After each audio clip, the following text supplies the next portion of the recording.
Wow. How ironic is this? A garden was the spot where deception first caused the awareness of sin, and now a garden will be the spot where deception will assist me in bringing sin consciousness to an end. You call this garden Gethsemane, but I call this garden my place of betrayal, sufferings, and agony. And I call it this because this burden that I must carry is becoming somewhat quite heavy. Through my years of leadership, one important thing that it has taught me is that I can't do it alone. So I ask my leaders in training to assist me in watching, to be alert with me and for me, just in case the tempter would begin to creep in upon me and tempt me to abandon my duly appointed ministry. But my leaders, they fell asleep, leaving me vulnerable from my blind side. So as I suspected, the tempter did creep. And temptation is now attempting to convince me to not sip from this cup that has been laid up for me.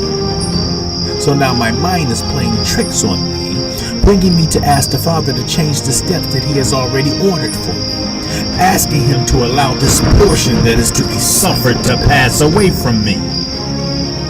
But that wasn't really me speaking. That was the weakness of my humanity.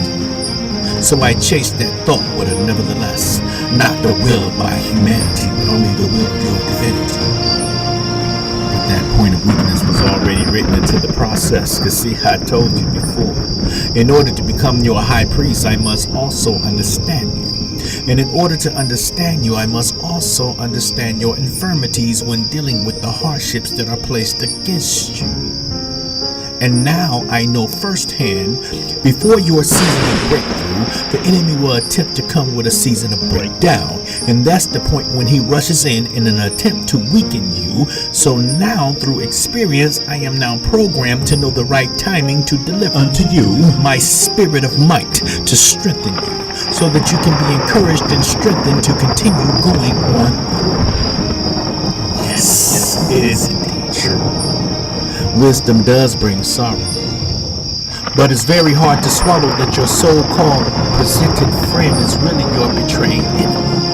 And yes, that same friend that breaks bread with you is the same friend that tries to maneuver himself ahead of you. And yes, that same friend that communes with you, no doubt, just may be that same friend that will one day sell you out. Judas. But wickedness indeed has its own end, for the word says, blessed are those that bless you, and cursed are those that curse you. And since you assisted me, Judas, in getting nailed to that tree, and cursed is anyone that hangs from a tree, then hung from a tree shall also be the finale of your destiny. Didn't you know that all shall surely reap what all shall surely sow? My hour is at hand. Behold, sin is at the door, trying to do away with righteousness, and here comes that friend again, kissing me with warmth and pretend, telling his company to immediately seize me while sarcastically mocking me with wishes of God's speed. How ironic. He called me rabbi, meaning master, but failed to acknowledge the mastery of his majesty. The stew is trouble. To be all-knowing, and to know that you was born for the sole purpose to die for his soul's purpose. Now the conflict of interest begins.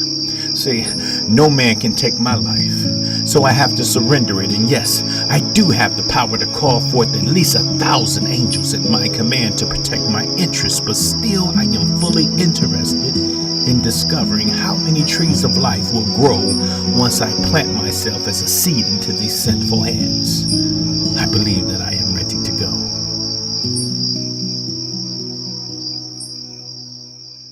This